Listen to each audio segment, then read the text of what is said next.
Hey, bienvenue à tous et à toutes dans ce tout nouveau numéro du podcast Pourquoi Buffy c'est génial. Comment ça va ? Hey, ça va ? Hey, salut. Podcast complètement exceptionnel puisque déjà à distance. Exceptionnel aussi parce que nous sommes 4. Oui, 4.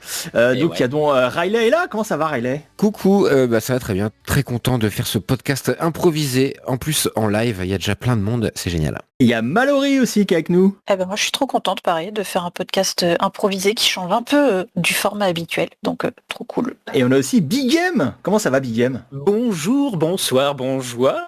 Je suis parfaitement enjaillé. Je suis content de vous rejoindre l'équipe pour ce podcast totalement exceptionnel. Et Big M, on avait besoin de toi vu que ce podcast est aussi exceptionnel parce que c'est un podcast actu. Ce soir, pas de commentaires d'épisodes. On va parler uniquement de l'actu. Quoique, on va peut-être commenter un petit peu un épisode, on va voir. Et donc, on avait besoin que tu sois là, toi, le spécialiste de l'actu Buffy. Tout à fait, c'est un honneur. C'est une rubrique que j'anime toujours avec grand plaisir. Et puis, comme tu le dis, c'est un podcast un peu spécial, grosse rubrique actu. Eh ben oui, alors commençons tout de suite. Alors il y a le chat, comme je vous l'ai dit avant que l'enregistrement soit lancé. On va dérouler ensemble plein de rubriques, plein d'annonces. Vous connaissez les plus importantes sur l'actu de Buffy. N'hésitez pas à réagir si vous avez vous aussi votre avis à donner. On commence avec la nouvelle la plus triste et la plus récente, mais qu'on se doit d'aborder. C'est la disparition de Nick Brandon, donc le comédien que vous avez adoré dans le rôle de Xander, de Alex Harris. Et là, s'il nous a quittés à l'âge de 54 ans. Ça fait drôle. Alors, la série a déjà été, hélas, très souvent endeuillée, parce que c'est une série qui commence à dater maintenant, donc forcément, il y a ça arrive, des comédiens et des comédiennes qui nous quittent. Et là, c'est vrai que... Il n'y a pas longtemps. C'est ça. Et là, c'est vrai qu'en plus, c'est un comédien qu'on a connu pendant les 7 saisons de la série. Donc ça nous touche particulièrement. Et puis, il était jeune, 54 ans. C'est comme Michel aussi, il était jeune, 54 ans. Ouais, c'est les plus jeunes qui partent les premiers. Et en fait, c'est Michel, c'était il y a à peu près un an. Vraiment, il y a quelques semaines près, je crois. Comment vous avez réagi à cette annonce? Qu'est-ce que ça vous a fait? Je me permets de commencer parce que je vais vous raconter comment j'ai eu la news. Je me suis réveillé très tôt ce jour-là. Je fais comme un brave esclave des réseaux sociaux et je me connecte à Instagram et là, bim, le premier truc qui pop, c'est la nouvelle concernant Nick Brandon. Et puis ça m'a fait tout drôle. Je suis allé dans la cuisine et puis j'ai commencé à réfléchir et puis honnêtement j'avais les larmes aux yeux. Je m'attendais pas, mais j'avais les larmes aux yeux. Oui. Ouais, on s'y attendait pas. Ça faisait drôle. Même si alors donc on s'y attendait pas. C'est inattendu. Sans dire trop, c'est inattendu, mais il avait quand même il avait des problèmes de santé. Gros problème de santé. Problème aussi avec la justice. Enfin, il avait une vie compliquée depuis la fin de la série quand même. C'est ça, comme nous dit Moon Hill, il allait mal depuis un petit moment, il a eu des problèmes d'addiction à différentes substances, il avait révélé des traumatismes d'enfance aussi, il avait été abusé dans sa jeunesse, il y avait beaucoup de choses, évidemment des histoires de violence aussi, de violence conjugale notamment, il avait des problèmes avec la justice à cause de ça, une vie très mouvementée et moi c'est ce que j'ai envie de retenir de cette annonce, c'est que en fait apparemment pendant tout son passage sur Buffy, apparemment sa vie ça se passait bien, c'était vraiment l'amuseur du plateau, il faisait rire tout le monde l'aimait, et quand Buffy s'est arrêté, c'est comme on a l'impression que tous ces traumas sont revenus le hanter et qu'après ça a été un petit peu plus compliqué pour lui après Buffy. Il a pas su rebondir entre guillemets comme les autres comédiens de la série en fait. Le tournage ça le maintenait dans quelque chose je pense, donc tout à fait, il avait un cadre lui-même. C'est ça. Exactement. Mais après on avait la chance de le voir encore en convention, n'est-ce pas? On l'a rencontré, plusieurs fois. Et normalement, si je dis pas de bêtises, on l'a même vu à la dernière convention française, en tout cas, à laquelle il s'était rendu. Oui. C'était en 2019. Et sans trop en dire, il était pas super en forme non plus à cette convention, quoi. Ouais, oui, c'était compliqué. Il faut retenir le personnage, surtout. Enfin, moi, j'ai envie de retenir Xander, C'est ça. et puis voilà, il a compté pour nous. Et il compte toujours pour nous. Oui, mais c'est naturel, de toute façon, c'est normal d'être triste. C'est une figure qui nous a suivis quand même toute notre vie et tout. Ça veut pas dire qu'après, on oublie tout ce qui s'est passé derrière, mais ça reste triste déjà, parce que c'est quelqu'un qui est décédé et il laisse des personnes malheureuses aussi derrière lui. Et on le voit bien dans les témoignages, je pense, du cast de Buffy. Il y en a beaucoup qui ont beaucoup reparlé de comment il était à l'époque de Buffy et qui ont laissé entendre sur le chat, il parle du rocking chair aussi. Ouais, c'est ça, ouais. Il y a beaucoup ce truc de dire, on sait qu'il avait fait de mauvaises choses, mais il se rappelle aussi de la personne qu'ils ont connue à l'époque, quoi. Donc c'est un peu... C'est quelque chose qui se termine, quoi, et qui se termine brutalement et trop tôt, on va dire. Oui. Et toi, Sartman, tu m'as souvent dit que c'était un de tes personnages préférés, Xander. Oui, mais voilà, c'est ça. Effectivement, j'étais un petit peu affecté effectivement à l'annonce du décès du comédien parce que même si voilà, la série est vieille, en plus surtout c'est lié à cette actu aussi de la nouvelle série. Si un jour, on va en reparler par la suite, mais si un jour il y a une nouvelle série, on se dit peut-être qu'on reverrait, on peut éventuellement revoir le personnage de Xander que moi j'adore et tout. Voilà, là il n'y a plus de doute possible, même si on avait un infime espoir de revoir Xander. Là c'est terminé parce que son interprète s'en va. Et moi je voulais aussi, si on veut aller dans les petites histoires aussi, par exemple, je sais pas si vous êtes au courant, mais David Boreanaz, donc l'interprète de Angel, était un petit peu en froid avec lui depuis quelques années, lié à toutes les histoires qu'on vient d'évoquer ou à d'autres qu'on ne sait pas. Mais malgré ça, il a quand même fait un petit message sur les réseaux. Alors on peut y voir de l'hypocrisie, mais aussi on peut y voir, comme vous dites, ce côté se rappeler de la personne qu'il était à l'époque où ils étaient amis, parce que ils étaient vraiment amis sur le tournage tous les deux, et je trouve ça mignon de se rappeler d'une personne, même si c'est une personne qui a fait des mauvaises choses, d'essayer de se rappeler les bons moments, quoi. Oui, puis au-delà de ça, c'est quelqu'un qui a existé dans leur vie, donc même si aujourd'hui c'est quelqu'un avec qui ils voulaient plus forcément avoir à faire quoi que ce soit, à une époque de leur vie, c'est quelqu'un qui a été important. Et quand ces personnes, elles disparaissent, c'est ces choses-là qui remontent, en fait, au final. Et moi, il y a une personne, justement, qui n'était pas directement une co-star, de qui j'aurais été relativement curieux, on va dire, d'avoir des nouvelles. Et c'est là que je rebondis aussi un petit peu sur ce que tu as dit, Sartman, quand tu dis que on ne pourrait plus voir Xander. C'est pas tout à fait juste, puisqu'il y a une forme de parade. C'est Kelly Donovan, son frère jumeau. Ouais, c'est Mooney Hill qui demandait des nouvelles de son jumeau sur les chats. Ouais. Il s'est pas exprimé. Non, il s'est pas exprimé publiquement, en tout cas. Ouais. Après, c'est peut-être normal aussi parce que c'est certainement une des personnes qui était la plus proche de lui. C'est rigolo que tu notes ça. Le frère jumeau pourrait reprendre le rôle, ça serait complètement fou. Là, on parle d'un univers parallèle, complètement. Ça serait. Il faudrait déjà une série qui fonctionne, qui soit pas annulée au bout. C'est ça, voilà. Mais il faudrait commencer par là, c'est vrai. Après, les détails. Parce que, donc, sauf si vous avez d'autres choses à ajouter sur la disparition de Nick, on peut aller sur le deuxième sujet, si vous êtes d'accord. Allez, c'est parti. Oui. Parce que voilà, donc on ne pouvait pas passer à côté de l'évocation de la disparition de Nick Brandon, mais avant tout, on avait décidé de faire ce podcast hors série consacré à l'actu à cause de l'annonce de l'annulation donc du projet de nouvelle série Buffy. Donc on va reprendre les choses depuis le début pour celles et ceux qui étaient peut-être passés à côté. Est-ce que quelqu'un veut s'en charger ou est-ce c'est les gens qui n'étaient pas au courant qu'il y avait une nouvelle série en préparation, je sais pas où ils étaient, parce que même le grand public savait le grand public, c'est-à-dire les gens qui ne suivent pas l'actualité, qui sont pas spécialement fans de la série, savaient qu'il allait y avoir un reboot C'est totalement vrai. Pour la petite anecdote, moi au boulot un jour, quand la news était tombée qu'il allait y avoir une nouvelle série, au boulot, quelqu'un qui travaille totalement en extérieur est venu un jour me voir. Tu es fan de Buffy, toi, non ouais, t'as vu, on va faire une nouvelle série. Sarah Michel Gellar, machin, tu crois pas qu'elle est trop vieille enfin, Oh la vache. tout ça, mais bon, L'imitation Oui, non, de ton mais- collègue, il sera ravi, je pense. Et donc bon, on reprend parce que ça fait un projet qui date de un petit moment quand même là. C'était Un annoncé. petit moment, et c'est en 2024, je crois, si je ne m'abuse, qu'on a appris qu'officiellement, c'était en chantier. Et on a su aussi l'été dernier, donc un pilote était tourné, réalisé par Chloé Zhao.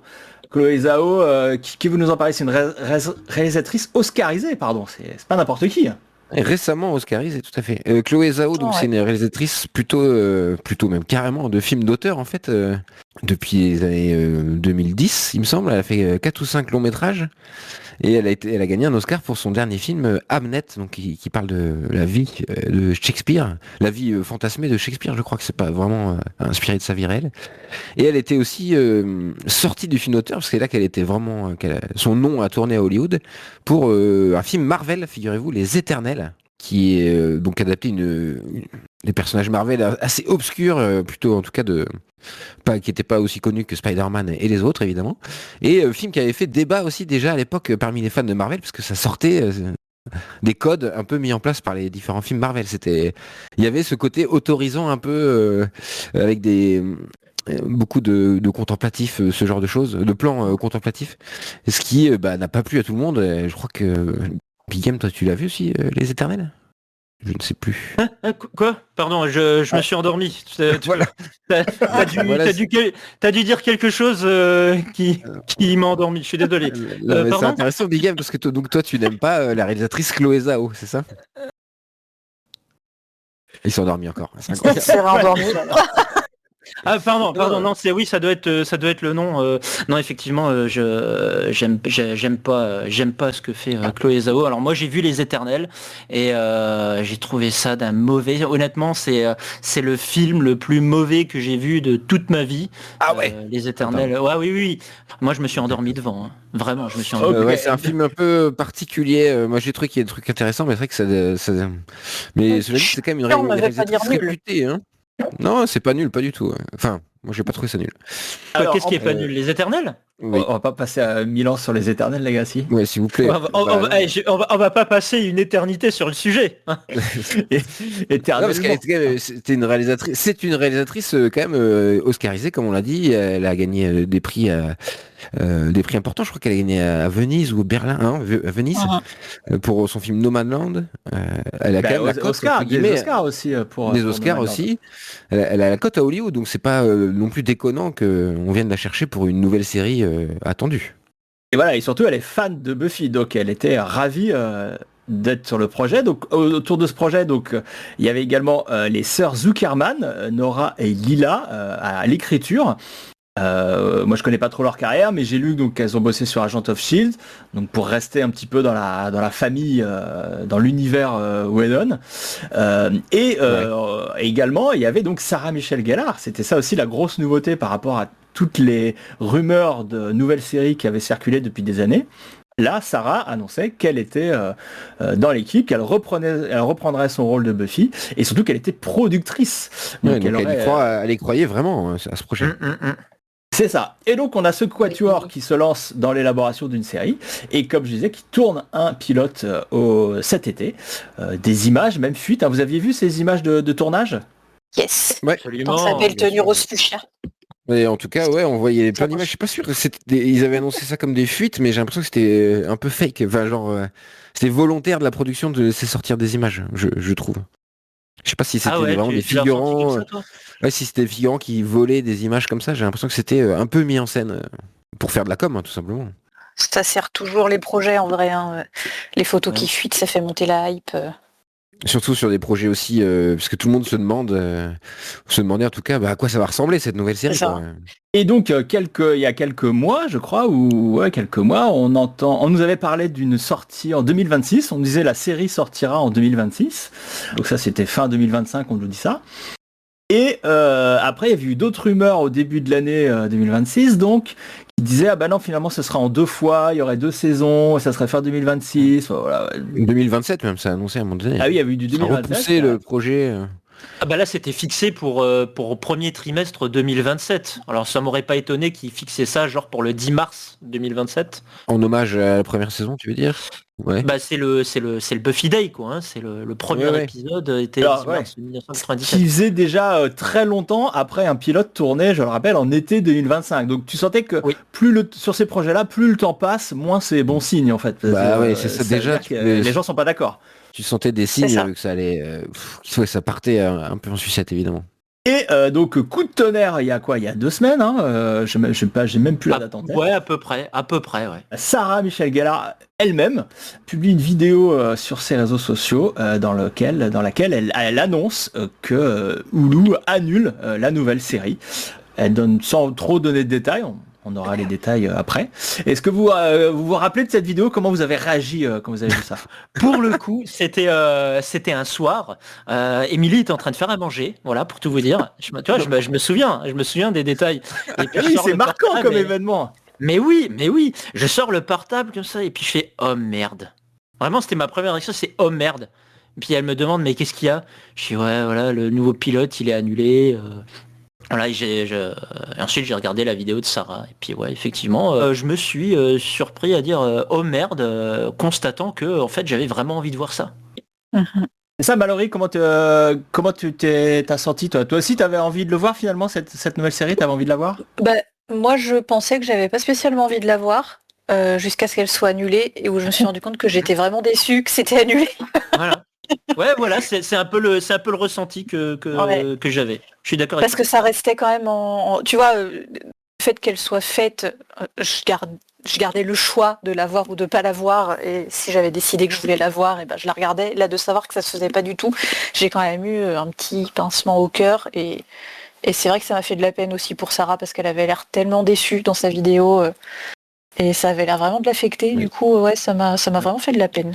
Ouais, là, t'as raison, hein, la vidéo est assez touchante en plus. Et puis elle a assumé, entre guillemets, elle a pris ses responsabilités, quoi. Elle a parlé, elle, sur son compte perso de la série. Elle a pas laissé des journalistes balancer des rumeurs ou autres dans des actus c'était une très bonne chose. Ouais. Et la petite Ryan Kay Armstrong aussi, hein, elle a aussi fait la pauvre. Une petite vidéo, je sais pas si vous l'avez vue, mais elle était Donc c'était la comédienne qui jouait la nouvelle tueuse. Parce que je me rappelle, elle avait posté Sarah sa réaction quand elle lui annonce que c'est elle qui va jouer la prochaine tueuse dans le reboot. Elle était super émue. Oui. Du coup, ça a dû être dur pour elle. En vrai, de l'apprendre. Donc voilà, on a cette annonce, on est, moi je exactement comme vous quoi. Je m'étais fait au projet, j'étais pas forcément partant au départ, mais finalement je m'étais dit bon allez, j'ai envie de voir ça, j'ai envie de voir ce que ça va donner. Donc un peu déçu que ça tombe à l'eau.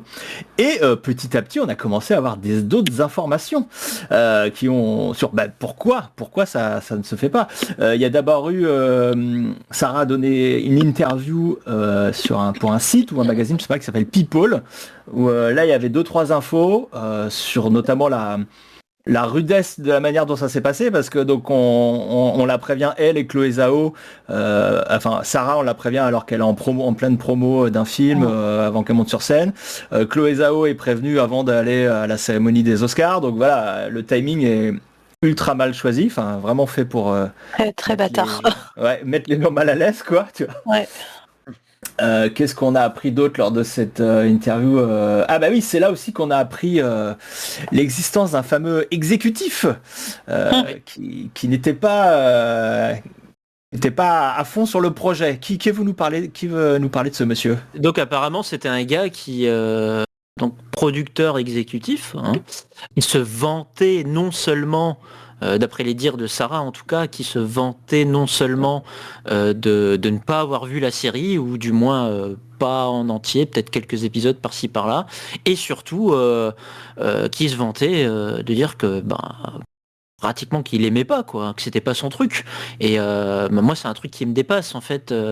Pourquoi ce gars il est dans le projet à la base si ça l'intéresse pas. C'est Hollywood, enfin je sais pas. C'est le travail, c'est son travail, ouais, je suis d'accord. Ça marche pas comme ça, mais.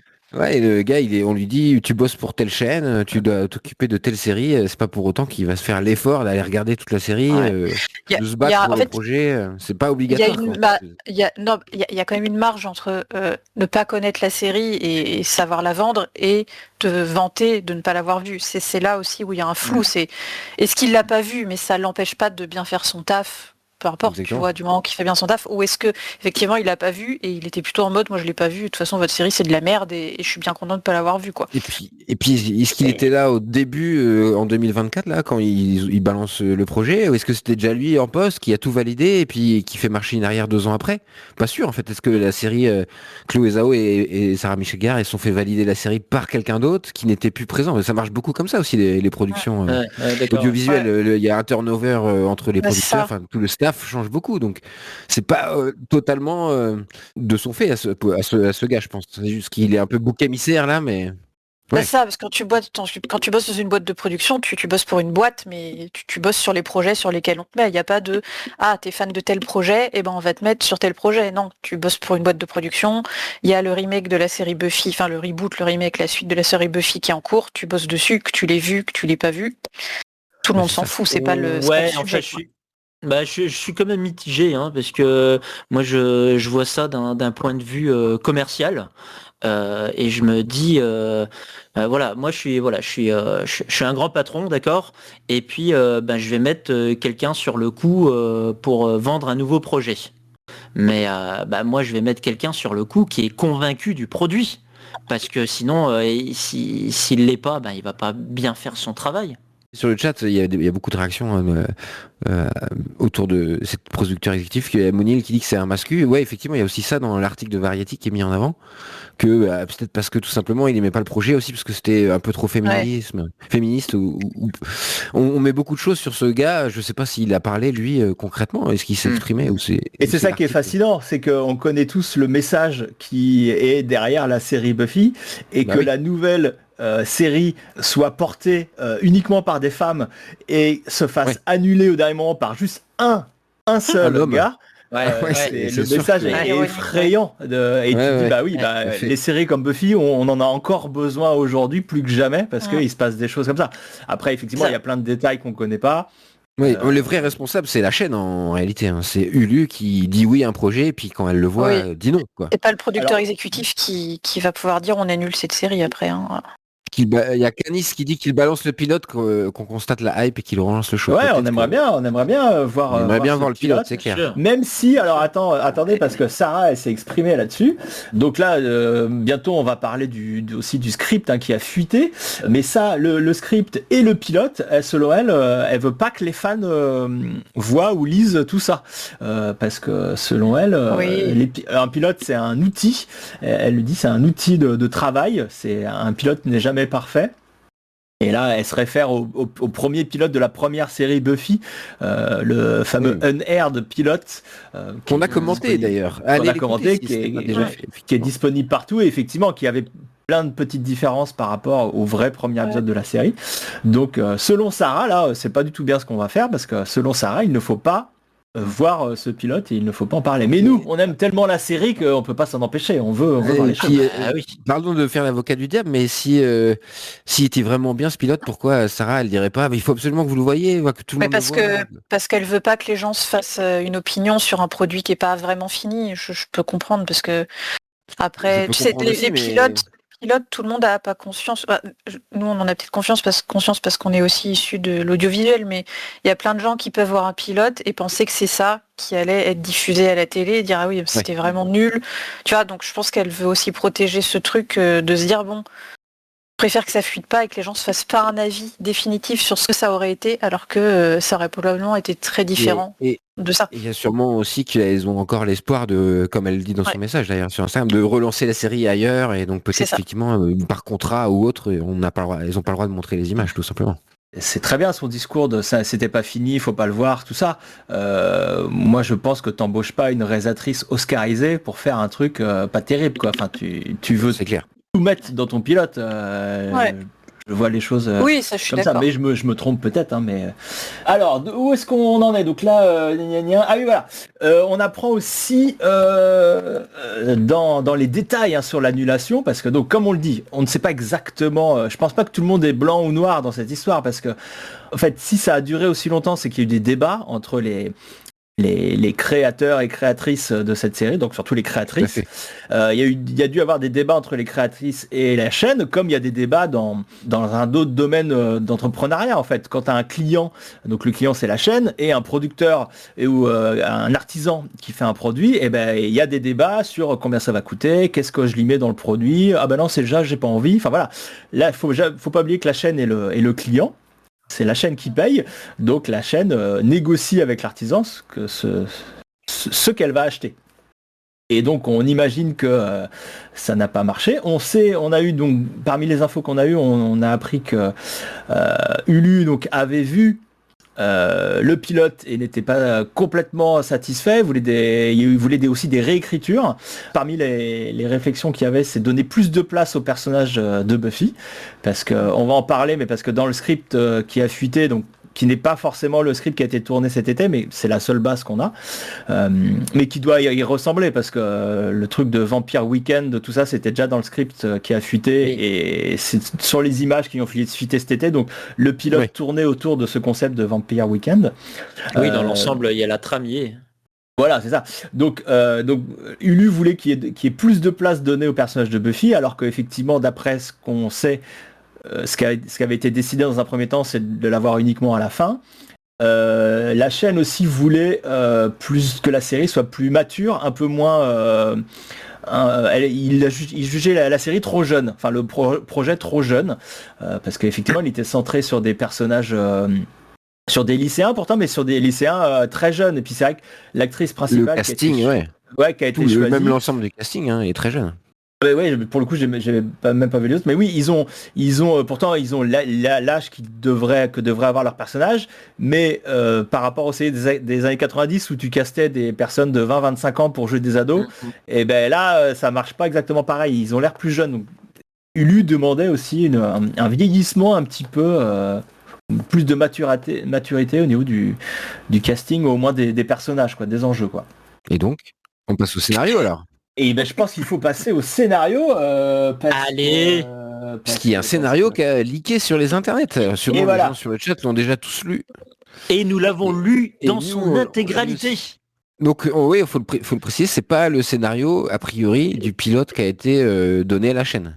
Qui a été tourné de la chaîne. C'est une version avant du pilote. Oui, donc, oui, c'est une version qui date de fin 2024. Et donc, comme on l'a répété plusieurs fois, le pilote a été tourné à l'été 2025.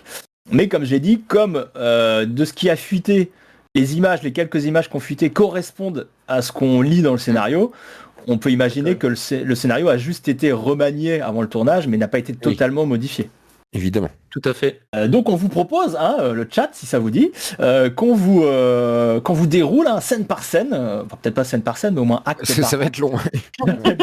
Ce possible premier épisode de Buffy New Sunnydale, qu'on ne verra peut-être jamais, mais que nous, en tant que fans, on a hâte de décortiquer et d'analyser ensemble. Est-ce que ça vous branche ? Le chat, mais aussi mes collègues, là, ça vous... Moi, ça me branche. Carrément, ça me oui. branche. Surtout que moi, tu vas pas demander mon avis, Sartman, mais moi, j'étais pas du tout chaud. En vrai, j'étais pas très chaud pour ce reboot, remake, requel. Je trouve que c'était, depuis le départ, une mauvaise idée. Et j'ai pas été surpris par l'annulation. Et alors, en lisant le scénario, je me suis dit, merde, en fait, ça pouvait être bien, parce que j'ai bien aimé ce scénario. Donc, Dommage. C'est dommage. Mais passons au gros morceau, donc le scénario. Passons au scénario. Donc, alors, il a fuité, il est trouvable partout sur Internet. Ça s'appelle Buffy the Vampire Slayer New Sunnydale, pilote, écrit par Nora Zuckerman et Lila Zuckerman. Donc, daté du 31 octobre 2024. Comment on fait ? On va faire acte par acte ou scène par scène ? Déjà, la première scène, il faut qu'on parle de la première scène. Parce que moi j'ai pas aimé cette première scène. Je sais pas vous, mais oui, c'est ce que tu avais dit. Ouais. Il y a une sorte de fausse piste. Ouais, ça joue un peu comme le premier épisode de Buffy original du coup, avec l'étudiante, enfin la lycéenne en plus en uniforme qui va se faire attaquer. Et en fait, pas du tout. On est dans une maison hantée pour le Vampire Weekend, quoi. On est dans une attraction, exactement. On est. Alors, vous vous rappelez de la première scène de Buffy, la série originale, donc avec un couple qui rentre dans le lycée. Le gars est un peu entreprenant et essaye de faire peur à la fille. Et finalement, c'est la fille qui est la vampire. Et la vampire et qui tue le monsieur. Twist incroyable, tout le concept de la série est là. Et là, donc c'est, comme tu dis, une jeune fille qui se balade dans le couloir d'un lycée, et soudain un vampire sort du casier, je crois, du lycée, il lui saute dessus, et elle l'attaque, elle se met à le taper, et on se rend compte que c'est un pauvre comédien d'une attraction, quoi, en fait, un peu un truc de fête foraine, quoi. Pardon de te couper, Sartman, mais les gens se plaignent parce que tu n'as pas dit taupe. Ouais, ça devient n'importe quoi ce podcast. C'est vrai que c'est un hors-série, mais t'es pas obligé de dire taupe, mais peut-être qu'il faudrait que tu le dises, quoi. Allez, taupe, c'est parti. Il a dit taupe. Moi, je profite de cette intervention pour dire justement que faut savoir que ça, c'est un exercice tout nouveau pour moi, dans le sens où avant celui-là, je n'avais jamais lu de script d'épisode. Jamais. C'est la toute première fois. Ouais. Et bizarrement, j'ai réussi à bien me mettre dedans.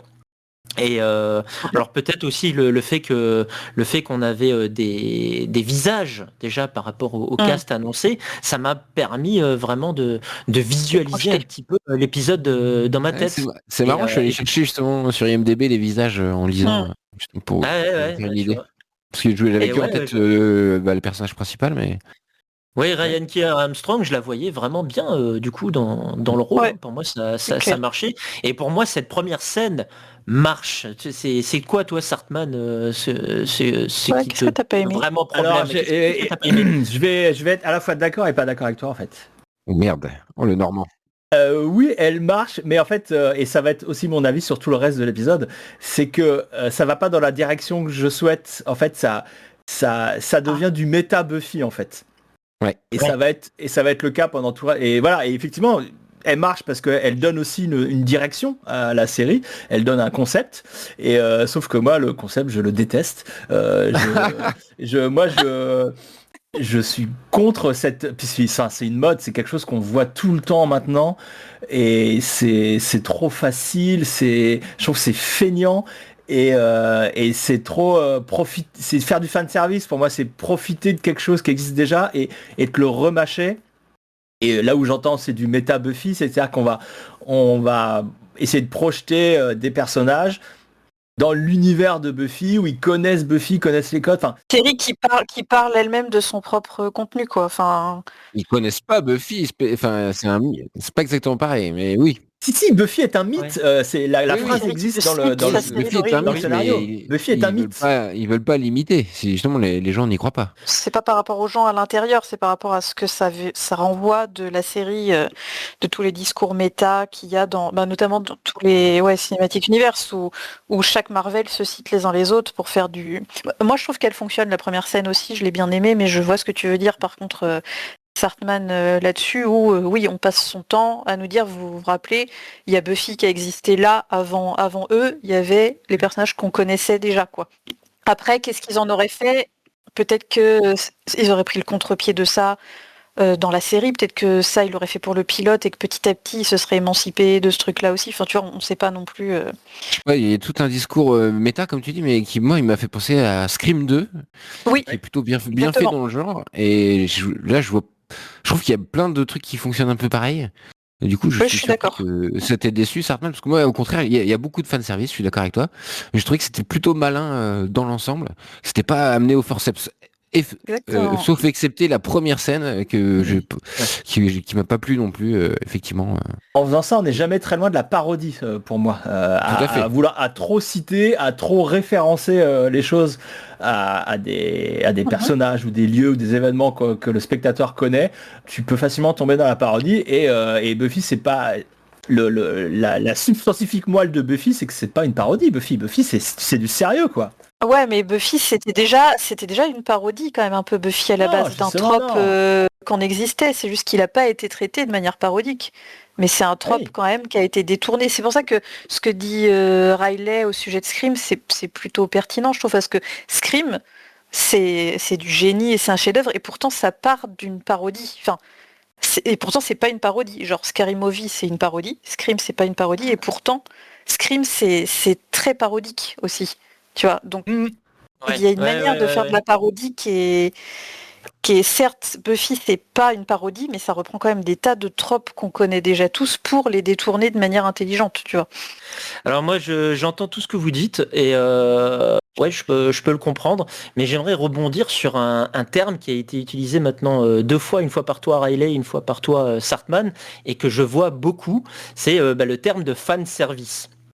J'ai envie d'en parler un petit peu parce que moi à chaque fois que je vois le terme fan service, je constate qu'il a cette forte tendance à être associé à quelque chose de péjoratif. Quand on dit fan service, c'est forcément mauvais à lire les gens. Alors, qu'est-ce que vous en pensez, vous, de ça ? Ouais, parce que là, encore une fois, la frontière, elle est tenue entre fan service, parce que quand on emploie fan service, c'est parce que les clins d'œil sont trop lourds en fait. Ils sont trop lourds, trop voyants, trop appuyés.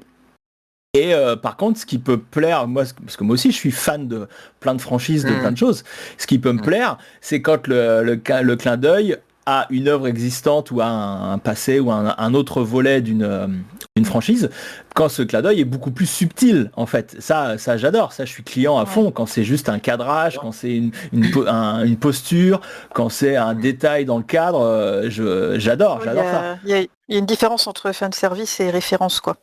Voilà. Sur le principe, à la base, le fan service, c'est quelque chose de bien, quand même. Ouais, mais je pense que ces dernières années, en fait, j'en reviens toujours beaucoup à Marvel, parce que je trouve que Marvel a pourri beaucoup de manières de faire à Hollywood dans l'écriture de scénarios. Et le problème, c'est que c'est pas le fan service en lui-même, parce que je pense que le fan service, il a toujours existé, et c'est l'abus, en fait. Genre, les films ces dernières années, ils ont fait que ça, les gros films populaires, faire du fan service. Et du coup, les gens, ils ont été dégoûtés de ce truc-là, et c'est devenu juste un moyen de faire facilement venir des fans sur un public. Et regardez, on a parlé des trucs que vous aimez bien là, et le problème c'est que avant les références c'était sincère, et maintenant c'est devenu un outil commercial, le fan service. C'est même plus sincère, c'est plus forcément des gens qui aiment réellement ce dont ils parlent qui vont faire du fan service. Oui, et puis ça prend le dessus sur l'histoire au final, c'est au détriment de l'histoire. Ouais, ok. Ouais, parce que donc ce qu'on n'a pas dit, mais voilà, le script qui a fuité est blindé de références, des références à Wesley, au livre de Giles, aux croix, enfin il y a un milliard de trucs. Alors après, ça peut se comprendre parce que ça se passe à New Sunnydale, donc on explique on pitch un peu. Bah non, c'est Riley qui va nous pitcher. Pitch-nous ce scénario, Riley. Ah oui, parce que tu m'as pas demandé au début, mais j'ai préparé un petit pitch, bien sûr. Ah ouais, t'as préparé un pitch. Et oui, et puisque des années après la disparition de Sunnydale, souvenez-vous, dans un cratère, on ne sait pas qui a reconstruit la ville dans le cratère. Donc ils ont reconstruit New Sunnydale. Et apparemment, en lisant le scénario, il y a beaucoup de trucs très modernes, high-tech et tout. Le lycée est très moderne également. Ça a été gentrifié. Ça a été gentrifié, voilà, il y a des Tesla partout. Et bien, dans ce nouveau Sunnydale, une nouvelle tueuse va se réveiller, alors que pour tout le monde, Buffy et les vampires, ce sont des mythes. Et bien, il y a Nova, donc une jeune fille, une jeune adolescente qui vit seule avec son père cette fois, contrairement à Buffy qui vivait seule avec sa mère, qui va comprendre qu'elle a des pouvoirs et affronter les vampires. Et donc elle va créer autour d'elle un groupe d'amis qui va devenir le Scooby Gang à la fin de l'épisode. Voilà le pitch en gros. Et si, il y a des méchants vampires évidemment qui veulent revenir à New Sunnydale pour réveiller une armée de vampires. Bon, ça va très loin. Ouais. Et donc oui, parce que donc c'est des fameux promoteurs immobiliers qui ont reconstruit New Sunnydale, et on se doute que ces promoteurs, ils sont un peu louches, quoi. Moi du coup ça m'a immédiatement fait, pardon, c'est pour ceux qui n'ont pas vu Angel, mais moi ça me fait tout de suite penser à Wolfram et Hart, une grande institution en fait qui est bien plus que ça et qui est maléfique, et je pense que c'est un peu l'esprit là aussi qui est repris dans ce nouveau concept. Mais c'est vraiment en sous-texte, parce que là la première menace ce sont des vampires tout simplement qui se réveillent, on ne sait pas vraiment comment, et qui veulent faire revenir l'équivalent du maître à New Sunnydale. Le Magister. Magister, il a alors il y a Olia qui nous demande si la nouvelle série aurait pris en compte les BD. Pas du tout. Moi, je me tourne je me tourne vers Bigam qui a lu toutes les BD. Donc toi, non, selon toi, non. J'allais y venir tôt ou tard à un moment donné dans ce podcast, mais effectivement je m'étais fait la remarque en lisant le script, parce que j'étais aussi curieux de répondre par moi-même à cette question.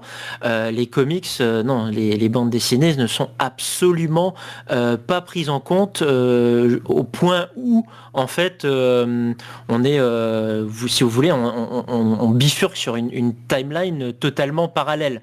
C'est-à-dire que si on voulait intégrer les événements des comics de manière canon, ça fonctionnerait pas. Ce serait incohérent de A à Z. Voilà, donc la série s'est arrêtée à la fin de la saison 7 et reprend donc avec New Sunnydale. Donc après cette première scène, donc Nova se réveille, elle a des visions, il y a des trucs, voilà.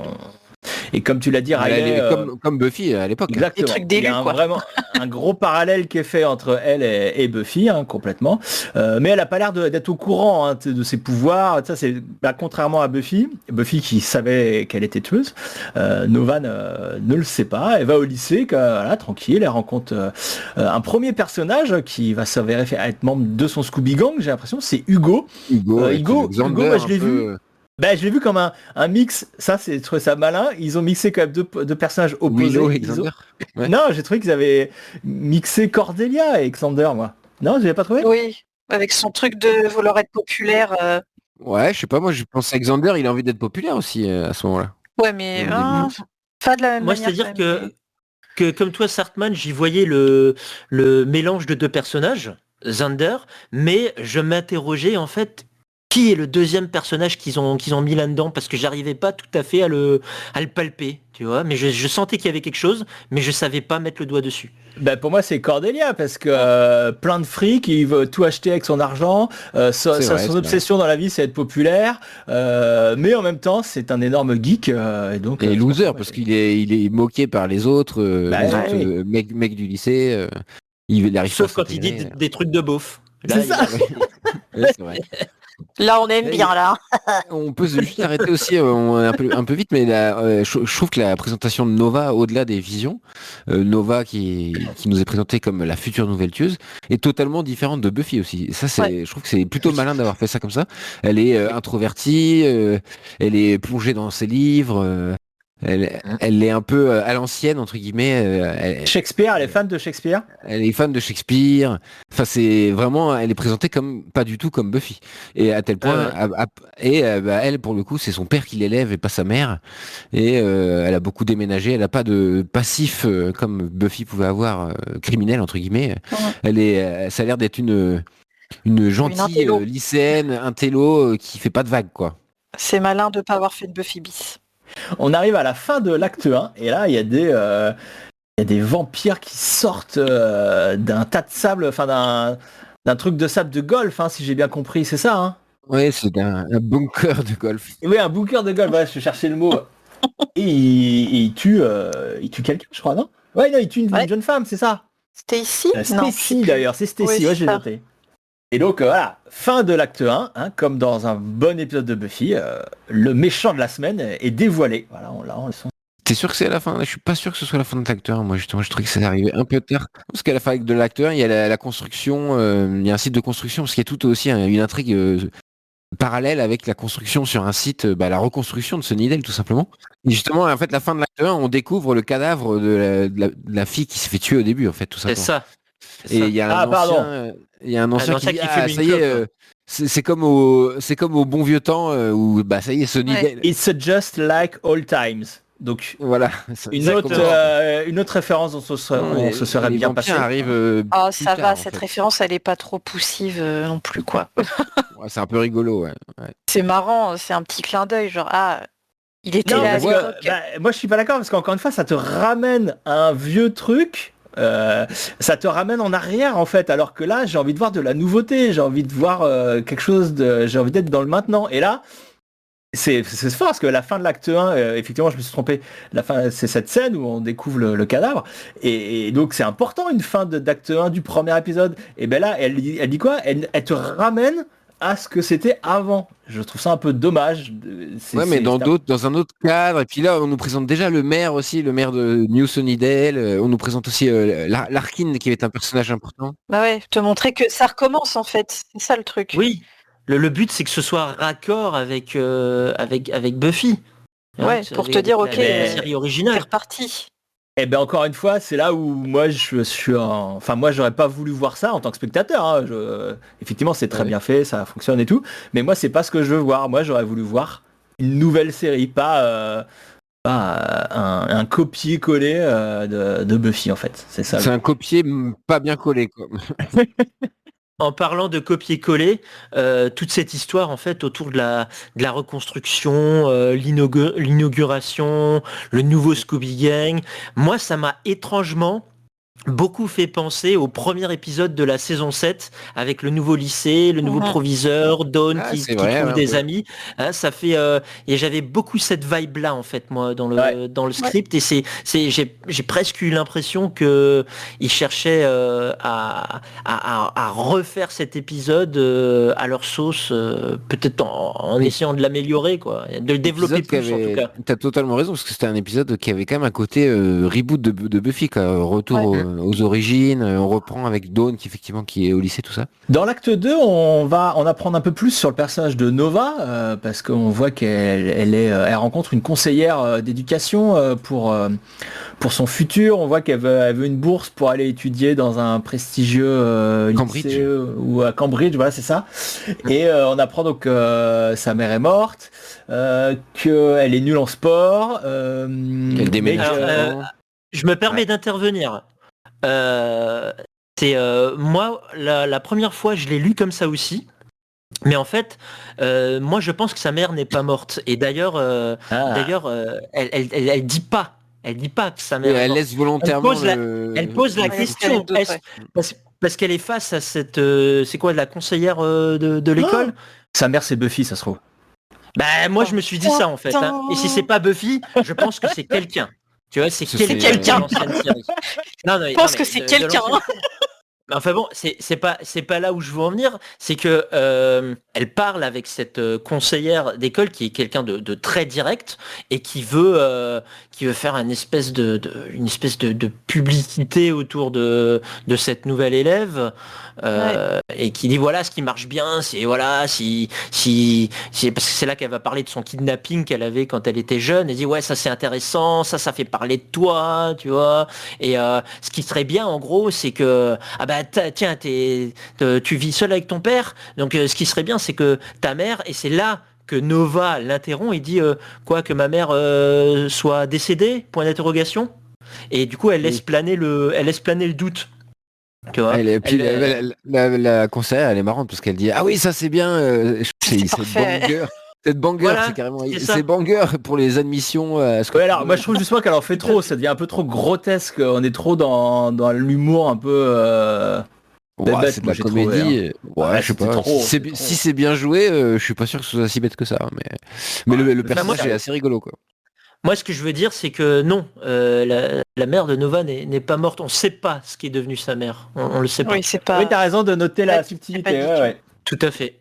Si on veut aussi continuer à présenter les personnages, c'est vrai que j'ai oublié, mais dans le premier acte, on découvre donc le père de Nova, il est photographe. Abe. Et il y a et il côtoie dans une scène Larkin, donc qui est comment on peut définir Larkin, qui est une militante, une révolutionnaire quoi, en gros, c'est ça. Révolutionnaire, qui défend les droits, qui veut protéger la terre de New Sunnydale, qui est très dans les. Elle se fait traiter de woke à un moment donné, je crois même. Je sais plus quand est-ce que c'est l'épisode. Mais elle est très justement dans ce côté-là, ouverture d'esprit. Il faut sauver la nature, il faut contre le capitalisme et tout ça. Personnage très très cool. Il y a une manière aussi de montrer que c'est quelqu'un qui vit avec son époque, parce qu'à un moment donné, quand il parle du cadavre, elle dit non mais je veux pas genrer le cadavre, je sais pas si Oui. c'est Je je vais pas me permettre de genrer cette personne, voilà, enfin il y a un truc comme ça pour dire que elle symbolise ce personnage et même tout un tas de personnages. Je trouve qu'il y a un thème très fort dans ce scénario. C'est il y a un conflit générationnel en fait entre les anciens, donc notamment un personnage qui s'appelle Monsieur Burke, qui est le prof d'histoire, je crois. Ouais, c'est ça, le prof d'histoire. Ce qui est totalement une référence à Lost. Hein. Oui, en plus, tout à fait. Et qui, du coup, lui est à l'ancienne. Nova est aussi à l'ancienne. Elle aime les livres et pas trop les ordinateurs. Et il y a tout un tas de personnages qui, au contraire, font des selfies où on te montre, voilà, cette Larkin qui est très dans les problématiques actuelles. Il y a vraiment ce conflit qui est développé tout au long de l'épisode. Ouais, ce conflit de position, exactement. Et Larkin, si on veut la rapprocher d'un des personnages de la série originale, c'est compliqué ou vous avez des idées? Eh ben alors moi pour tout te dire c'est marrant parce que moi je visualisais une petite rousse. Hein, voilà. Voilà ce que j'en dis. Ok, d'accord, ok. Non mais c'est pas mais du coup c'est une Willow pas du tout timide. C'est ça. Totalement l'inverse. Une Willow méga ultra engagée, ouais. Ouais, et puis qui aussi provoque, et je sais pas, alors elle est très loin de Cordelia, mais elle est quand même, je trouve, elle veut se montrer et mettre en avant aussi comme Cordelia. Elle sait que c'est la visibilité qui va aussi l'aider à compter. Ouais, tout à fait. à obtenir, à aller là où elle veut, quoi. C'est ce qu'elle dit à un moment.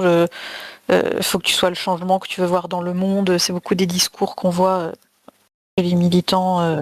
D'après le chat, c'est justement ce côté woke qui aurait poussé notre fameuse exécutif à vouloir annuler la série. Ouais. En même temps, je trouve que ça se moque aussi beaucoup de ça. C'est pas totalement militant l'épisode. Ouais, je suis d'accord, il y a un entre-deux. Ouais, il y a un entre-deux, justement, c'est du 50-50, ouais. Ça caricature un peu aussi ce côté woke, justement, notamment le personnage de Larkin, puisque à la fin, ils disent « Oh, mais t'as mal traduit le truc, en fait, c'était pas terre sacrée, mais terre maudite. » Enfin, ça se moque aussi un peu de ça, donc c'est pas totalement... militant. Ça montre très bien cette fracture idéologique qui existe dans la société américaine entre les jeunes woke ouverts d'esprit et d'autres beaucoup plus radicalisés à droite. Et ça j'ai bien aimé parce que donc il y a aussi l'introduction du prof d'histoire, Monsieur Burke, et on sent que lui, alors, il apparaît assez sympathique quand même au début, mais on sent qu'il est un peu saoulé par tout ça. Il y a des jeunes qui lui parlent de santé mentale et tout, et il est obligé d'acquiescer, on sent que ça le fait chier. C'est ça, tout à fait. On sent un peu qu'il subit toutes ces idées progressistes. Son époque en fait. Ouais. C'est ça, et mec il est pas du tout en accord. Donc là où je trouve que le script est intéressant, c'est qu'il dit pas faut être woke, c'est super, mais il montre qu'il y a vraiment un débat, enfin même plus une guerre, même parfois idéologique entre ces deux courants de pensée, quoi. Ça j'ai bien aimé. C'est un prof d'histoire physiquement décrit comme quelqu'un au style assez moderne. Hein. Il a des cheveux longs. En cours, il porte un chignon. Un man bun. Un man bun, tout à fait. Et ben, faut en parler tout de suite. Hein. Tant pis, on spoil si vous avez pas lu. Je pense que je sais où tu vas en venir. Ça, j'ai adoré cette idée. Ce fameux prof d'histoire va être dans l'acte 3, je pense, ou 2, je ne sais plus, transformé en vampire. Et à la toute fin, il va devenir le gros méchant en fait. Il devient le gros méchant. Et moi, quand je lisais le truc, je me disais, si c'est lui qui devient le méchant, c'est génial. Parce que c'est un personnage qu'on voit au début, auquel on s'attache un peu, qui a l'air sympa et tout, et qui a l'air, comme vous l'avez dit, assez moderne, assez proche de ses étudiants, tout ça, et qui se retourne, tout ça, et qui devienne à la fin un grand méchant. Et puis, quand on sait tout ce que les livres, l'histoire, ça veut dire dans l'univers de Buffy, normalement, c'est du côté du bien, c'est voilà. J'ai trouvé que l'idée, ça, pour le coup... Chouette idée, j'ai beaucoup aimé. Pour prolonger ce que tu disais sur le fait que il est pas dans son époque, mais il accepte. Là, quand il est vampire, justement, il se met à cracher. C'est comme s'il s'était retenu toute sa vie. Ça va devenir Trump. Il pensait vraiment. Ouais, c'est ça. Il se retenait de dire ce qu'il pensait vraiment. Et là, une fois vampire, il se lâche, quoi. Et justement, il se moque de ces jeunes qui n'ont rien compris à la vie. C'est une vraiment bonne idée. Je suis d'accord. Et le descriptif dans le script nous indique qu'ils veulent créer aussi un espèce de contraste visuel une fois qu'il est transformé, puisque une fois qu'il est en vampire, il défait son chignon et il laisse les cheveux lâchés en fait. Comme un vampire classique, voilà. Anne Rice. C'est ça. Dans les autres personnages qui nous sont présentés, faut qu'on parle de Gracie. Qu'est-ce que vous avez à dire sur Gracie ou Gracie, je sais pas comment on dit. Eh ben moi, bizarrement, j'avais du mal en fait à l'intégrer Gracie, parce que je sais pas vraiment pourquoi, mais par moments j'étais perdu parce que je confondais Larkin et Gracie. Voilà. Ah oui, ouais. Il y en a une qui est beaucoup plus introvertie, j'ai l'impression, et un télo. Gracie et aussi intéressant, croyante. On voit que c'est une fervente chrétienne et que tout ce qu'elle va voir pendant cet épisode va un peu la chambouler parce qu'elle, c'est pas du tout ses croyances. On la voit pas tout de suite, hein. On la voit justement la première fois qu'on la voit, il me semble que c'est à partir de l'acte 3 seulement quand elle est dans la bibliothèque. Elle est dans la classe. Elle est dans la classe. Oui, elle est dans la classe. Elle dit qu'elle va faire un exposé sur Buffy, c'est elle, je crois. Oui, c'est elle, tout à fait. Oui, c'est ça. C'est pour ça qu'on la retrouve à la bibliothèque plus tard avec le bibliothécaire. Parce qu'elle va faire des recherches dans les bouquins. Donc voilà, comme vous l'avez compris, c'est vrai qu'on décrit pas forcément tous les enchaînements des scènes, mais comme vous l'avez compris, on est dans du classique Buffy, des jeunes dans une classe, de la bibliothèque, des profs, et Buffy, donc ça c'est important de le répéter, Buffy dans cet univers est un mythe, comme les tueuses de vampires et les vampires. On croit que ça existe, mais on n'est pas sûr. Enfin, il y a des gens qui y croient, d'autres qui n'y croient pas.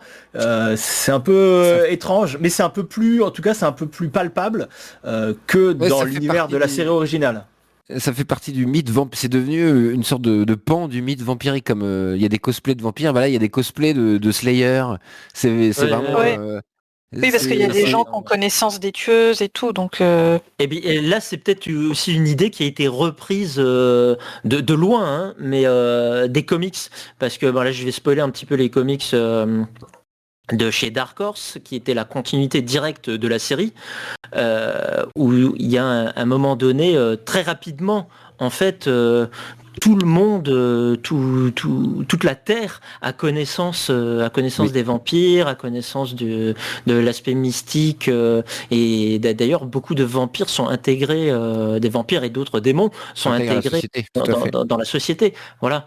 Donc là, il y a peut-être l'idée là qui est un petit peu reprise quand même. Bah non, du coup, parce que les vampires sont pas. Les gens pensent que des vampires n'existent pas. C'est un mythe, mais il y a un entre-deux. Il y a le côté, on a connaissance des notions de Slayer, les notions de Watcher. Il y a même le mec qui commence à faire le speech dans chaque génération.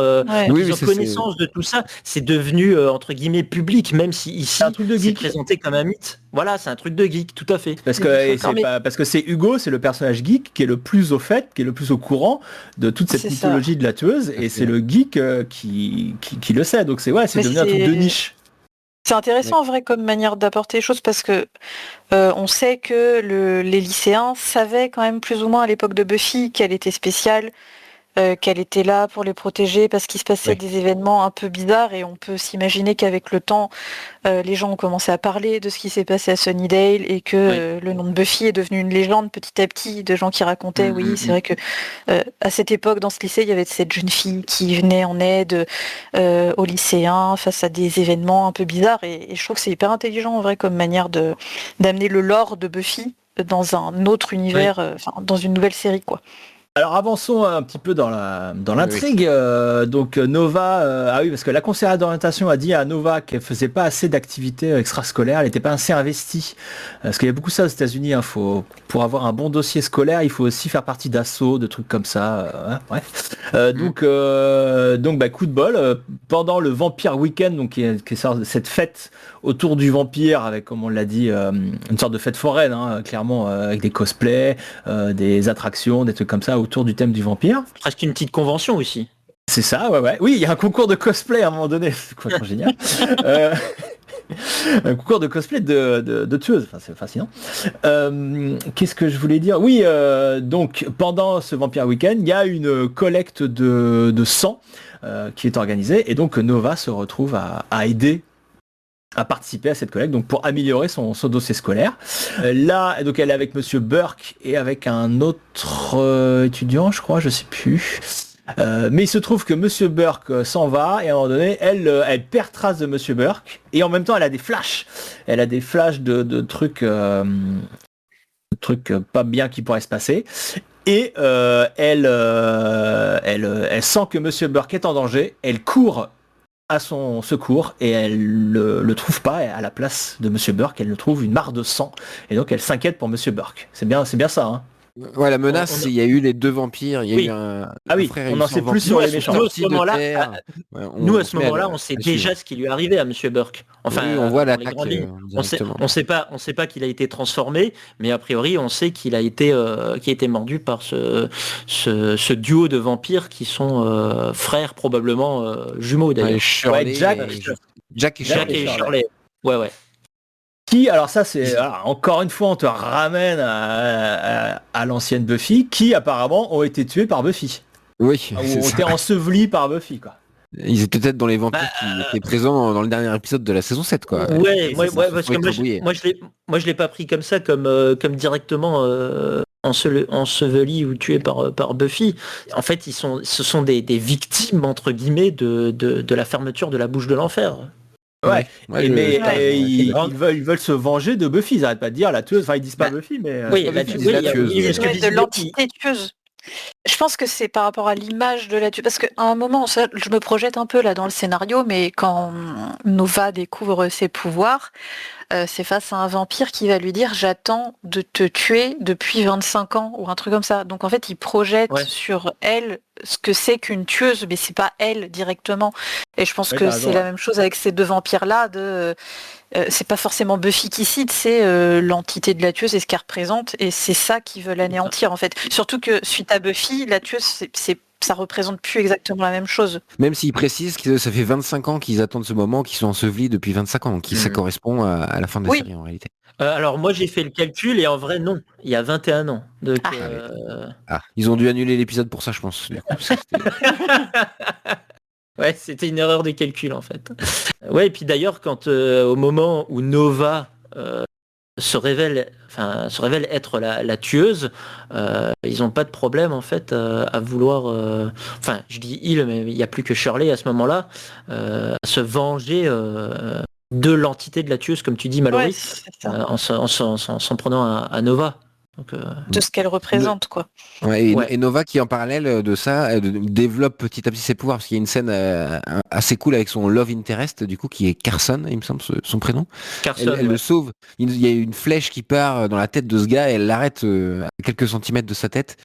Et elle est elle-même impressionnée par ce qu'elle vient de faire. Et c'est Hugo qui l'a observé, je crois, qui commence à se poser des questions, qui va la suivre. Et en fait, petit à petit, ses pouvoirs, en plus de ses visions, se développent du jour au lendemain.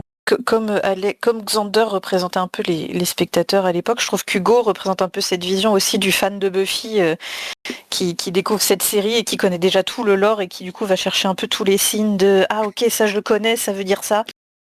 Et je trouve que le personnage d'Hugo représente un peu ce truc-là aussi. Hugo, c'est un personnage qui fonctionne totalement. Pour moi, moi j'ai lu le script, j'avais compris que il avait le potentiel pour devenir un de mes personnages préférés. Ouais, il a des bonnes répliques, en plus il est drôle. Et alors voilà, faut qu'on parle de ça. Les dialogues sont assez excellents. Tu vois, il y a des petites.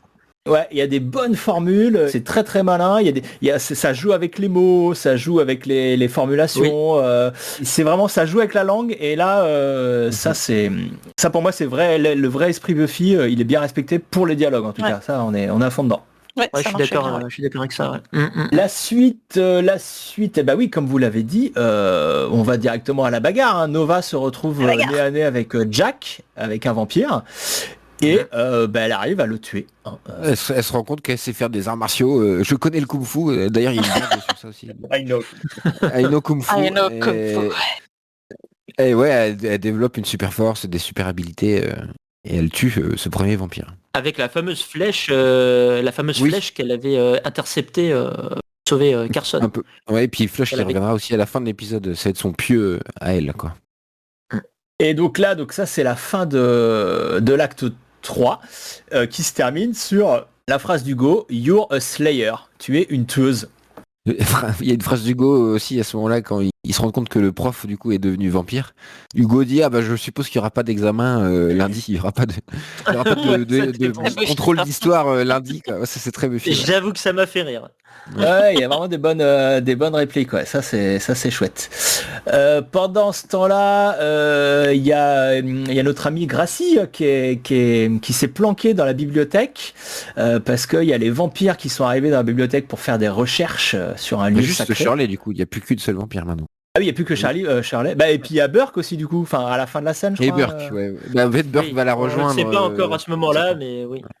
Et donc cette Shirley veut ramener ce magistère, du coup se met à regarder dans les livres, comme Giles à l'époque finalement, comment ramener ce magistère. Et moi j'ai trouvé que cette Gracie était un petit peu présentée comme une potentielle Giles aussi. On sent que c'est elle qui va porter le savoir, les recherches, tout ça, j'ai l'impression.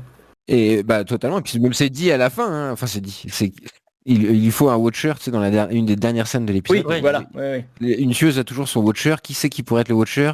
Et c'est elle qui parle après, ou c'est... Ouais, puis il y a une figure, je sais plus qui dit, il faut que ce soit une figure paternelle, encore une figure paternelle, et là il y a un... patriarcal. Encore patriarcal, ouais, et puis là en fait on te montre cette jeune Gracie qui avec son énorme bouquin et qui sera la Giles potentielle quoi. Ensuite, il y a une scène un peu blague, la scène de montage, pareil, moi j'ai pas trop aimé parce que c'est trop blague, pas assez sérieux. En plus, apparemment, ils voulaient... Donc c'est une scène de montage dans laquelle Hugo et Nova vont acheter plein de matos pour la bagarre. Et dans les notes du scénario, il y a écrit que mettre ça en musique, peut-être avec le générique de Buffy. Ça aurait été ignoble. Enfin, je sais pas ce que vous en pensez. Moi, j'aurais trouvé ça super nul. Je suis d'accord. Là, on revient sur peut-être la notion de fan service que là, effectivement, je comprends l'aspect péjoratif parce que je disais tout au début de ce podcast que, enfin, quand on a commencé à parler de l'épisode, que j'arrivais à bien visualiser l'épisode devant moi en lisant, et à ce moment-là, je me suis dit oula, enlever cette musique-là, ça marche pas sur ces images-là, ça marche pas du tout. Ah oui. C'est pas ça qu'il faut mettre. Alors, on est où là ? On est donc il y a eu la bagarre. On est où là ? Il y a Larkin qui est en danger, non ? On arrive vers la fin de l'épisode. Larkin est en danger parce que donc les vampires évidemment veulent faire comme d'habitude une sorte de cérémonie satanique, hein, évidemment. Ils veulent lever une armée de vampires. Ça fait très très peur quand même. Ça fait très peur. Et pour ça, donc ils ont besoin de faire une cérémonie dans un endroit sacré et Larkin est dans les parages. Ah si, voilà, ils ont besoin du sang de Larkin. Évidemment, c'est des vampires, ils ont besoin de sang. Et donc il y a, on le rappelle, Shirley, donc la vampire qui était ensevelie depuis 25 ans, Monsieur Burke qui est devenu vampire. Et donc tous les deux, ils essayent de faire cette cérémonie pendant que Larkin est attaché. Et là-dessus arrivent Nova et Hugo qui viennent la délivrer. Et voilà, on va pas tout détailler. Enfin, si vous voulez détailler la bagarre, tout ça, il y a des trucs intéressants à dire. Ouais, il y a un truc surtout très très. Alors si peut-être j'ai mal compris en lisant, mais j'ai l'impression qu'elle fait un saut de l'espace à un moment donné. Elle saute et il y a Hugo qui lui lance la flèche dans les airs. Elle récupère la flèche dans les airs et elle plante Shirley comme ça. Ouais. Je trouve que c'était un peu... Au basket, tu sais, quand tu sautes et que le mec t'envoie le ballon dans les airs. Décisive au basket, c'est ça. C'était un peu too much. Au moins à la lecture, en tout cas. Je suis curieux de voir comment elle aurait fait ça, Chloé Zhao. Mais à part ça, non, le combat est chouette. Comme dans les bons épisodes de Buffy, ces sidekicks, Hugo et ensuite Larkin délivré, vont aussi, apportent leur aide, quoi. Et ils se battent à plusieurs. C'est Nova qui a le premier rôle, évidemment, mais ils se battent à plusieurs, et ça, c'est toujours sympa. Il y a un truc, je suis parenthèse un peu sur Shirley, mais parce qu'on est quand même là dans le combat final, mais c'est marrant parce que Shirley n'est pas du tout dans les castings IMDb, en fait. Elle n'est pas du tout annoncée. Ah d'accord. Contrairement à Jack. Son frère du coup, et ça se trouve elle a peut-être été squeezée dans les versions suivantes du scénario comme personnage. C'est possible. Peut-être que ce soit un méchant un peu en trop quoi, parce que là du coup ça nous fait Jack plus Shirley plus Monsieur Burke qui va s'avérer être le vrai méchant en fait. Ils ont peut-être combiné les deux persos, non ? Peut-être Jack et Shirley tout simplement, peut-être il y avait qu'un seul vampire qui se réveille avec des ambitions plutôt que un frère et une sœur. Après, tu vois, je suis dessus, là, il y a une certaine Tammy qui peut être Shirley éventuellement. Enfin, tu vois, peut-être que le nom a juste été changé. Oui, il y a peut-être Je des me rappelle pas de modifiés Tammy aussi, dans oui. le script. Non, effectivement, ouais. On ne saura jamais. Oh là là, c'est triste. quelle tristesse. C'est Et si, il va frustrant, quand fuiter même. un jour cet épisode. Moi, Oui. Dans 10 ans. On est en 2026, sur les internets, on finit par tout trouver, même j'ai des vidéos qu'on veut pas voir. Hein, moi, je fais un gros bisou à David Boreanaz à cet endroit. Tout fuite toujours Mais, sur Internet. Voilà. Vous pouvez fuiter autre chose. Oh non. Oh, Mallory, non, Mallory, tu sors. C'est bon. Pardon. C'est pas qu'à commencer, mais... Moi, je pense que c'est qu'une question de temps avant qu'on puisse mettre la main sur l'épisode. C'est sûr. Alors vous le regarderez ou pas? Parce que Sarah Michel Gellar a dit qu'il fallait pas le regarder. Hein. Bah si. Oui, bien sûr. La curiosité est trop forte. Avec des effets spéciaux pas terminés, et ce sera très bien. Et un son dégueulasse comme notre live. Qu'est-ce qui se passe après? Donc fin de la bagarre, Shirley est anéantie par une tueuse incroyable qui fait un moment après son saut là, elle fait une pause super badass.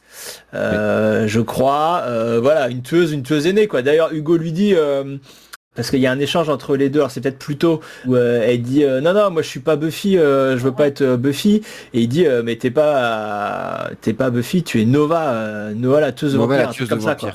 Ça c'est chouette aussi comme réponse. C'est une bonne manière de dire c'est pas Buffy, le sujet c'est pas Buffy quoi, c'est toi une Nova. nouvelle personne qui arrive. Mais du coup c'est intéressant d'avoir maintenu le titre Buffy the Vampire Slayer, New Sunnydale. Alors oui, il y a la notion de New Sunnydale, mais il y a toujours Buffy dans le titre. Ah, c'est la marque. Ça c'est marketing ça. Et oui, parce que donc vous l'aurez noté, on arrive à la fin de l'épisode et il n'y a toujours pas de Buffy quoi. Pas présente. Elle est évoquée vaguement comme un mythe.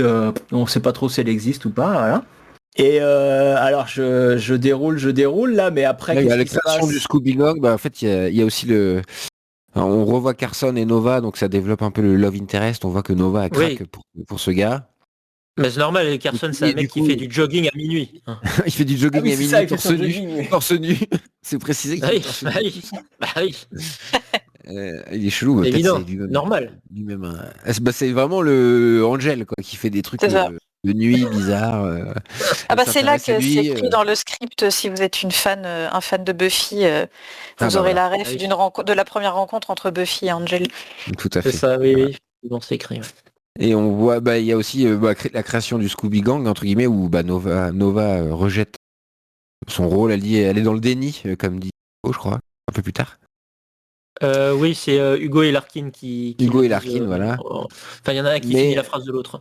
Mais on voit là ça c'est un peu grossier quand même. Mais en fait, Nova est en train de lire Dracula de Bram Stoker, évidemment, en secret.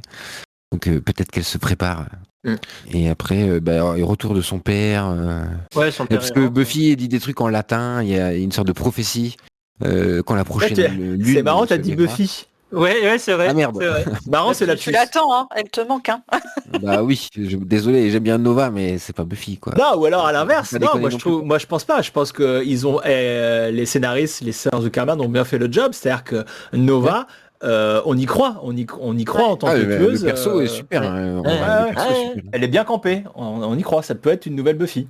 Il y a un détail dont on n'a pas trop parlé par rapport à Nova, parce que c'est évoqué, je crois, 2 ou 3 fois dans le script, cet enlèvement, ce kidnapping qu'elle a subi quand elle était plus jeune. C'est à mon avis, ça aura ou ça aurait dû avoir son importance plus tard. C'est une graine qui est plantée, tout à fait. Ouais. Bah oui, peut-être que c'est même lié à sa mère. Hein. À sa mère, à un éventuel Watcher, peut-être. Un truc comme ça, peut-être. Elle dit que c'est son père qui l'a sauvé et pas la police, bizarrement. Moi, je soupçonne son père d'être au courant de pas mal de choses. Ouais, je pense entièrement d'accord. Et ce serait pour ça qu'il déménage. On lui dit qu'il déménage régulièrement à cause de son travail, mais peut-être que c'est pas à cause du travail qu'il déménage. Il y a pas mal de pistes quand même. Ça m'a mis la puce à l'oreille avec une réplique qu'il a au début où il dit mais ça c'est bien pour les parents qui aiment pas leurs enfants, mais moi il s'avère que toi je t'aime bien. Enfin il y a un truc, il joue beaucoup sur ce truc de moi je t'aime bien quand même, et j'ai eu un sentiment de ok, son père il en sait peut-être plus et elle a pas de watcher, tu vois, Nova. Donc peut-être qu'il serait là aussi pour veiller sur elle, tu vois. Peut-être que c'était pas un kidnapping, peut-être que c'est ce mec-là qui a kidnappé Nova et qui se fait passer pour son père. C'est ça. Pour faire un autre parallèle, pour ceux qui ont vu Véronica Mars, j'ai trouvé que la relation Nova et son père, ça ressemblait un peu avec le père protecteur mais absent. Bah c'est ça. Ouais, et surtout ils l'ont intégré direct dans l'histoire. On voit que son travail peut éventuellement le conduire à être présent sur des scènes de crime ou des choses comme ça. Voilà, contrairement à Joyce qu'on ne voyait jamais travailler parce que c'était vraiment, il y avait la partie famille de Buffy qui était vraiment très séparée de sa partie tueuse. Là, on Là, imagine, on sent peut-être un petit qui est un peu plus de mélange, quoi, éventuellement. Ouais, qu'il serait il va beaucoup être plus impliqué. Oui. Abe de son prénom. On arrive à la toute fin de cet épisode avec une scène très cool et que du coup j'avais petit à petit compris ce qu'il voulait faire de Monsieur Burke et j'ai adoré cette fin, j'ai adoré que ça se termine comme je l'avais prévu. Donc avec un super gros colosse vampire, on pense que ça va être lui le chef des vampires et qui se fait tuer par Monsieur Burke et c'est Monsieur Burke qui prend sa place et qui devient le gros chef, le gros méchant. Voilà. Alors qu'on imagine un gars à la musculature très lambda, classique, quoi. Et encore une fois. C'est marrant parce qu'il dit le magister signifie teacher en fait. Donc, c'est logique que ce soit lui qui prenne la place finalement. Trop bien. Et il accueille les vampires. Il y a tout un groupe de vampires qui se réveillent finalement. Ils n'ont pas réussi, le Scooby Gang, le nouveau Scooby Gang n'a pas réussi à arrêter la prophétie, quoi. Il y a tout un gang de vampires qui se réveillent pour attaquer New Sunnydale. Alors, est-ce qu'on passe à la dernière scène? Bah oui, alors, on y arrive. Ils ont appelé ça tag parce que c'est quoi? Ce serait post-générique? C'est quoi? Je sais pas compris ce que Pour moi, c'est quand c'est dans le générique de fin, quoi, je vois. Non, je pense pas. Je pense que c'est post-générique ou post-mot fin, tu vois, mais c'est pas pendant le générique, je pense pas, non. Donc la scène de la Discord? Ouais, Discord, ouais. Allons-y, décris-la nous, Sartman. Qu'est-ce qui se passe dans cette scène alors? Bah je sais pas, on est dans une grosse multinationale d'une assurance à New York et on suit des gens, on suit notamment une Janet, je sais pas quoi, dans des couloirs, tout ça, et qui arrive auprès d'un autre bureau, et il y a une personne qui regarde son écran et on découvre que c'est Buffy. Que c'est Anne.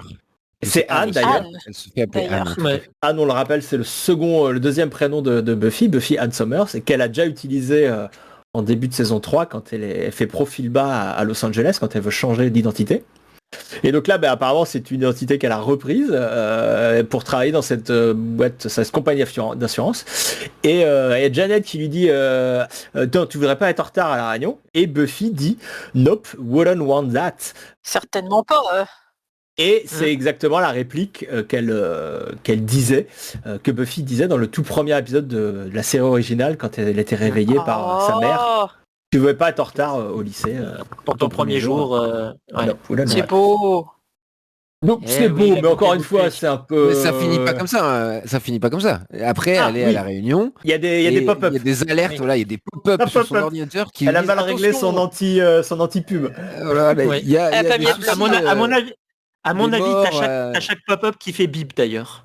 Ça doit faire bip bip bip bip à l'écran, tu sais. Et il y a des pop-up qui annoncent qu'il y a des soucis. Il y a des soucis à New Sunnydale, enfin à Sunnydale, Californie. Et ça veut dire déjà qu'elle est encore connectée au lieu. Enfin. Elle s'est mis des alarmes. Elle s'est mis des alarmes pour que dès qu'il se passe un truc à New Sunnydale, elle en entende parler. Elle soit au courant. C'est ça. C'est comme les Power Rangers. Voilà. Bim, je l'ai dit. Elle a l'air de montrer qu'elle s'intéresse pas à ça. Mais pour moi, elle a pas vu ce qui se passe à l'écran. Hein. Je crois que c'est dit qu'elle voit pas ce qui se passe dans le scénario. Oui, elle est dans sa réunion et donc elle capte pas. Mais elle s'est abonnée à des alertes pour pouvoir voir ce genre d'informations. Donc évidemment, on nous la présente comme étant rangée de tout ça, mais finalement, elle est peut-être pas si rangée et elle garde un œil sur ce qui se passe à New Sunnydale. Bah ouais, je trouve ça décevant, moi. Alors Riley, dis-nous ce que t'aimes pas dans cette scène, Riley. Ah non, moi je trouve que ça fait vraiment rajout. Moi j'aime pas, je comprends pas pourquoi. J'ai l'impression que ça fait rajout. Elle arrive au générique, j'ai voulu que cette scène soit dans l'épisode, que ça soit. Mais c'est très bien. Là c'est après le générique. Moi je trouve que c'est très important. Mais oui, mais parce que c'est très pas important qu'on au la sujet voit, d'elle, mais mais la nouvelle série, c'est pas au sujet d'elle, c'est hyper bien qu'il Oui, ait fait tourner tout l'épisode autour des nouveaux personnages et qu'à la fin, exactement. ils te disent Buffy est là et en fait elle suit tout ce qui se passe et elle va revenir, mais c'est pas le sujet pour l'instant en fait. Je Moi ça rejoins Mallory. m'aurait. mais je l'aurais fait revenir à la fin, moi.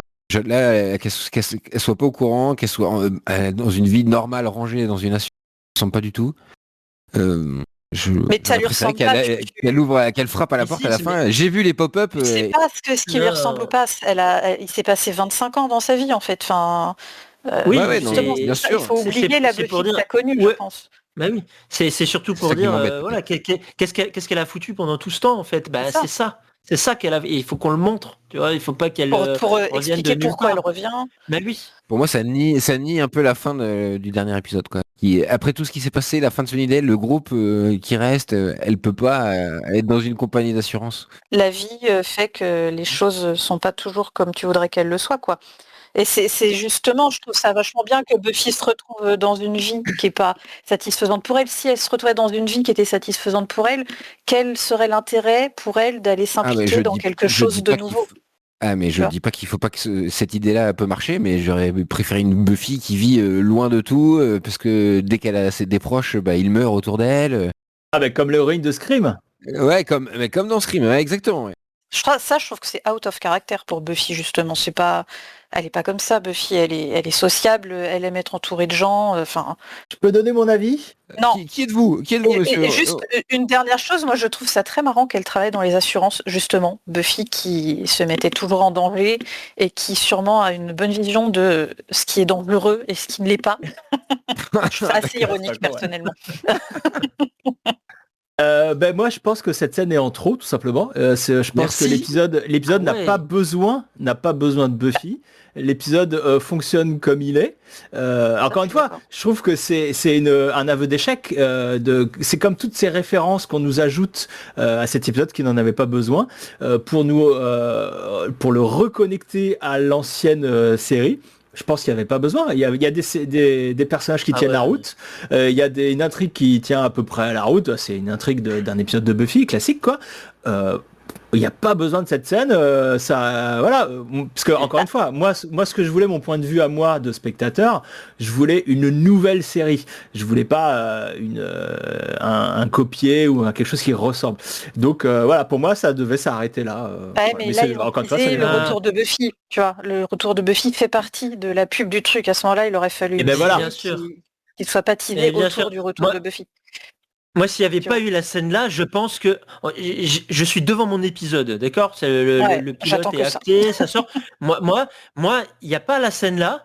Bah, je serais resté sur ma faim et je pense que Bah ouais. une majorité des spectateurs auraient réagi comme moi et auraient dit putain, on regarde tout l'épisode, on attend Buffy, elle est où en fait? Bah, je pense, toi, Sartman, tu voulais un tout autre épisode du début à la fin.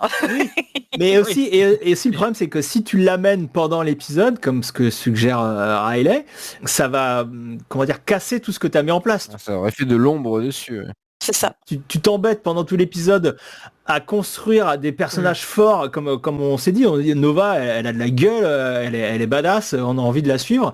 Et si pendant l'épisode, t'ajoutes ce monstre sacré qui est Buffy, eh ben, Ça casse tous tout, les ouais. autres personnages deviennent des spectateurs de Buffy et c'est dommage. Pas forcément, Ouais, moi je mais l'aurais mis à moi, vraiment la fin. En fait là c'est tout l'un ou tout l'autre, mais là ça fait un entre-deux un peu bâtard. Avant Mais le non. générique de fin, pas après, effectivement. Mais Il faut faire durer le suspense aussi. Parce que moi, je bah, vois, ouais. pour moi, la scène là, ça voulait pas dire que dans l'épisode 2, on voit Buffy. Non, on l'aurait peut-être revu un petit peu Exactement. dans une scène ou Ah mais peut-être juste tous dans les l'épisode après 3. ouais, Et puis ou on genre aurait à la fin attendu de chaque 5-6 générique. épisodes. On aurait attendu 5-6 épisodes avant qu'elle débarque à New Sunnydale. Ah bah oui, Mais c'est clair. on peut préciser un truc, c'est qu'ils ont envisagé de faire des saisons longues aussi. Pour À nous, il y a l'ancienne, pas ouais. des un peu à l'ancienne, pas des saisons de 8 épisodes comme on a maintenant, mais je crois qu'ils avaient parlé de 18 épisodes, il me semble. Et du coup, bah ouais, il y a beaucoup de choses à mettre et peut-être qu'effectivement Buffy aurait mis du temps à Ah, je revenir pense, vraiment oui. à Sunnydale. Sur le chat, j'ai l'impression que vous vouliez aussi son retour plus. Ah Vous êtes ouais. comme Ulu en fait. J'ai l'impression que vous vouliez plus de Buffy, hein, c'est ça. Hein, dites-moi sur le chat. Vous êtes comme Ulu. Moi, je trouve ça bien qu'elle soit pas là trop, tu vois, pour pas faire de l'ombre aux autres. Par contre, je trouve que c'était important de la faire revenir parce que bah, la com a tourné autour de ça, donc ils n'avaient pas le choix, tu vois. Mais en l'occurrence, vu ce qui nous a été présenté, le fait que c'était une nouvelle série, mais que Buffy était encore dans les tuyaux quelque part, je pense qu'il n'y avait pas vraiment de meilleur moyen de l'amener, tu vois. Alors si, il y avait un meilleur moyen, c'est une rumeur aussi qui a circulé un peu quand il y a eu cette histoire de reboot et avec Sarah Michelle Gellar dans les parages, c'est qu'elle meurt à l'épisode 1, quoi. Que tu commences l'épisode avec elle. Ah ouais. Et Non, ça aurait été nul. super dur, mais pour le coup, c'était une autre proposition. Ça te donne le concept de ta série. Ça dit, bah là, on va pas faire Buffy, on va faire New. Passe à autre chose. Ah, mais là, tu grilles la série, je pense. Ouais, mais là, c'est foutu. Ouais, je pense que tu grilles la série. Parce que la série capitalise beaucoup sur les anciens fans. Donc, Ou elle revient en vampire, tu l'as fait changer en vampire. Oh, ça dit à la méchante. cool, C'est ça. la magistère qu'ils appellent, c'est elle, quoi. Oh, j'ai trop d'idées. Ça, t'as envie de voir. Hein. Faut qu'on J'aurais écrive respectueux. nos fanfictions, je pense. Ouais, oui, ça va finir comme ça. Non, mais On a déjà fait une, on peut en refaire, y a pas de souci. Parce que ce dont tu parles, Sartman, ils l'ont fait dans Terminator Genesis. Hein. Il y a John Connor qui est Qui est quand le même... pire. Ouais, non, alors moi je l'aime bien, mais le concept de John Connor qui devient le méchant, j'ai pas trop aimé. Hein. Voilà. Ah non, tu trahis tes fans en vrai quand tu fais ça, c'est horrible, je trouve. Ouais, non, c'était osé, mais pour le coup trop osé. Et je pense que ça aurait C'est été ça. le même effet avec Buffy qui devient vampire. Moi, j'aurais voulu qu'il reste sur le côté mythe. À la limite, montrer une femme blonde à la fin sans savoir si c'est Buffy ou pas. Rester Ça dans le aurait pu être mythe. stylé aussi, oui. Ou alors qu'elle voit une fille blonde devant le lycée. Pas vraiment si c'est Buffy, tu vois, ou je sais pas. Un peu Qu'elle soit plus, suggérée plus que montrée, quoi. Ouais, peut-être plus suggéré, ouais, effectivement. Ou qui est dans les bouquins, on voit un dessin de Buffy. Ah, c'est vraiment une légende, machin. Je sais pas. Ouais. C'est un truc comme on voit pas qui c'est, mais tu sais qu'elle a sauvé Nova par exemple dans un coin de la pièce, il y a un vampire qui est sur le point de se jeter sur elle et il se prend un pieu dans le cœur. Tu vois pas trop qui a fait ça, mais bon tu vois des bottes. Monsieur Pointu ou je sais pas. Oh. On a plein d'idées. Appelez-nous Ulu là, on vous reprend la série avec Chloé Zhao. Attention c'est nous. aux exécutifs pas sympas par contre. Ouais. Est-ce qu'on a des choses à ajouter sur cet épisode, sur l'actu de Buffy, parce que je crois qu'on a fait le tour. On a fait 2 heures quand même là. Ça fait 2 heures. Voilà. Mais c'était cool. Moi j'ai adoré parler de ce script avec vous. C'était trop bien. Ça permet en fait d'extérioriser tout ce qu'on ressent quand on lit ça et qu'on découvre. Et puis ça élimine un petit peu aussi d'une certaine manière la frustration qu'on a de pas avoir la série. Oui, parce que l'idée avec cette nouvelle série aussi, moi j'avais hâte de voir cette nouvelle série pour pouvoir en parler avec vous, avec tous les amis que j'ai fait dans le monde de Buffy depuis qu'on fait ce podcast. Enfin, ça aurait été extraordinaire de chaque semaine ce matin épisode, ça aurait été fou. Mais ouais, carrément. Je suis triste. Ça n'arrive pas. Et connard d'exécutif nous a privé de ce plaisir. Il prend tellement cher. Ça se trouve, il a rien fait, le pauvre. On nous demande où trouver le script de la série. Justement, j'ai vu cet après-midi qu'il a été mis en ligne par nos copains de Buffy Angel Show. Donc vous pouvez, je vais essayer de trouver le lien et je le. Il y a un lien sur notre Discord aussi. Sur notre Discord également. Ouais, oui, c'est vrai qu'il est dans notre Discord, faut fouiller un peu. Ou on pourra le reposter de toute façon. À la limite, faut le reposter avec la description de cet épisode, hein, je sais pas. Enfin au moins le lien quoi. Oui, je mettrai un lien, exactement, je mettrai un lien dans la description du podcast. Bien joué. Ouais, c'est important de l'avoir sous les yeux. Qui est probablement pas le script définitif, en plus. Bah oui. Oui, comme on l'a dit, il date de fin 2024. Et elle l'a dit, Sarah, donc dans les toutes dernières infos, Sarah Michelle Gellar a participé à un podcast et elle a évoqué donc l'annulation. Elle a parlé du script, elle a vu qu'il y a un script qui circulait et disait que c'était pas it's not correct. Elle a dit que c'est pas qui a été tourné. Le script correct, c'est pas le script qui a été tourné. Et elle est revenue aussi sur le pilote qui a été tourné, que c'était pas terminé et que on sait que derrière il y avait eu d'autres négociations pour faire des changements.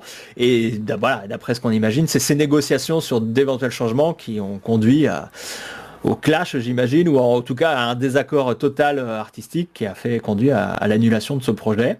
Et aussi, alors oui, vu qu'on est sur un podcast actu, on peut pas passer à côté de ça. Sarah Michelle Gellar était à Paris hier, mercredi et jeudi, je crois. Mardi et mercredi. Mardi pour enregistrer l'émission au quotidien et exactement. Mercredi pour l'avant-première du film Ready or Not 2 qui a été merveilleusement traduit en France par un autre titre anglais. J'adore quand on fait ça. Wedding Nightmare 2. Voilà, je sais pas pourquoi on fait ça. Et donc vous pourrez retrouver Sarah sur le plateau de Quotidien dans 1 semaine et demie maintenant. Enfin juste... pour la sortie du film, quoi. Son passage, exactement, sera diffusé dans l'émission le jour ou la veille de la sortie du film Ready or Not 2. Et j'ai enquêté, j'ai demandé si Yann Barthès avait posé la question sur l'annulation de la série, tout ça. Donc il l'a fait, ce bon vieux Yann. Et Sarah aurait répondu qu'elle ne savait rien pour l'instant, elle savait pas où ça en était. Elle maintient l'espoir en fait, elle veut maintenir l'espoir même si on pense que... qu'il n'y a rien pas. Et elle a dit qu'une fois rentrée à Los Angeles, elle devait faire une réunion justement avec Chloé Zhao et les sœurs Zuckerman pour évoquer le possible... voilà, comment... mais bon... Au pire, on fait l'épisode en fiction audio, nous. Hein, on fait une idée là. Mais oui. Moi, je suis un peu pessimiste. Enfin, je sais pas ce qu'on peut finir là-dessus. Est-ce que vous pensez que ce projet est définitivement enterré ou est-ce qu'il peut ressurgir, sortir de terre tel un vampire ? Non, moi je pense que ce projet avec Chloé Zhao est mort. Mais je n'exclus pas le fait que peut-être dans quelques années, il y aura de nouveau une discussion sur un nouveau projet de faire revivre la série, mais qui n'aura rien à voir avec ce projet-là. Moi, c'est ça que je crois. Oui, c'est ça. On nous demande aussi si ça peut être repris par une autre boîte. Le problème, c'est que les droits de Buffy, ça appartient à Disney. Enfin, ça appartient à la Fox, acheté par Disney, tout ça. En gros, c'est Disney. Et... que justement le choix de Hulu comme diffuseur, c'était parce que Hulu aussi appartient à Disney. Donc ça ne peut pas sortir du cadre de Disney. Ça peut pas être racheté par quelqu'un d'autre. Il faudrait que Disney soit d'accord. Mais je vois pas pourquoi il lâcherait une grosse marque comme ça à la concurrence. Donc comme le dit Big Game, oui, moi le seul moyen que ça reprenne, c'est avec d'autres personnes, une autre équipe artistique, parce que vraisemblablement avec celle-là, ça n'a pas fonctionné, quoi. Mais et sinon, du coup, pour conclure, après lecture de l'épisode, vous seriez hypé de voir une série autour de cet épisode hypothétique ou vous dites totalement. Totalement. Alors moi, je suis très preneur de toute nouveauté qui touche à Buffy.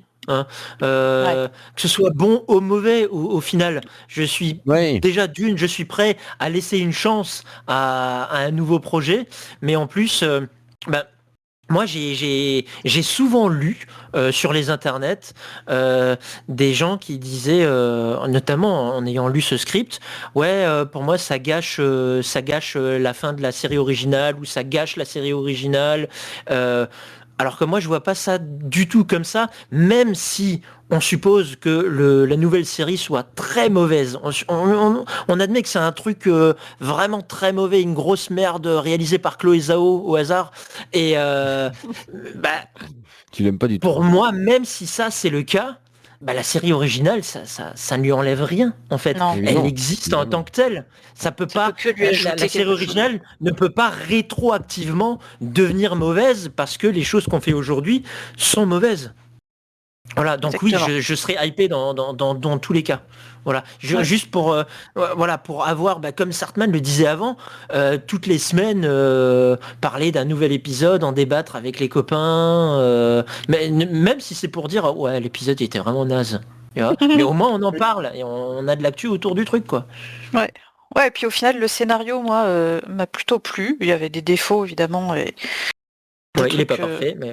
Bien, il n'est pas parfait, mais je l'ai trouvé vachement mieux que ce que j'avais envisagé quand j'avais imaginé un reboot, remake, suite de la série. Donc moi, j'étais plutôt hypée aussi, finalement. Moi, le scénario m'a donné envie de voir. À la base, moi aussi. Moi, comme je l'ai dit, ça m'a saoulé, tous ces grosses références appuyées à la série originale m'ont un petit peu ennuyé, mais comme j'ai dit aussi, et comme vous m'avez convaincu pendant cet épisode, il faut avouer que c'est vachement bien écrit, vachement bien fait, et que cette petite Nova, on a envie de la voir on avait envie de la suivre, de vampire, quoi, parce que elle a l'air super, et sa petite équipe aussi, donc oui, J'aurais bien aimé, tant pis. Merci en tout cas. Merci à tous d'avoir été là. Merci le chat. Merci le chat. Merci les auditeurs. Et puis des gros On va bisous. vous quitter sur ce et on va vous retrouver. Donc on peut le dire, on va début mai. Le prochain podcast, c'est début mai. On n'a pas encore la date précise. Non, le 2. Ah oui, on sait que ça sera le 2. Il y a 2 dates en débat. Ça peut être le 1 aussi. Enfin, je sais pas. On sait pas, mais ça sera le 1 ou le 2 mai. Connaissant l'invité, ce sera plutôt le 2, je pense. Ah oui, ok. Moi, les amis, je dois déconnecter, donc je vous fais des gros bisous. Eh ben, des gros bisous. Gros bisous au chat et à vous. Bisous. Et on fait des gros bisous au chat et on vous dit à très très vite. Bisous. À bientôt. Rejoignez-nous sur Discord, mettez des commentaires, des pouces, des likes et tout ça. Oui. Salut.